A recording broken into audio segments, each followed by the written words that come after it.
唔記 Candy 嘅？喂，Candy 你去咗邊啊？嗰個人搞唔掂喎。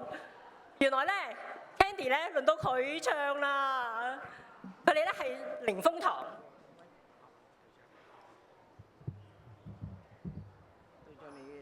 Candy 同我講喎，佢話咧佢好欣賞咧佢哋上次都有唱啦，一齊亦係咧人才濟濟好多人。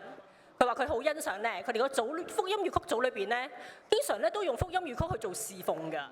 並且咧當中咧好多長者都哇80歲，佢同我講，佢好佩服佢，可以咧有呢個魄力，將咧呢個粵曲咧同埋福音咧去帶俾香港嘅每一位。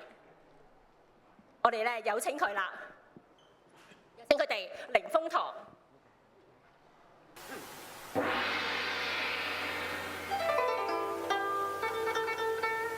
佢哋唱送別。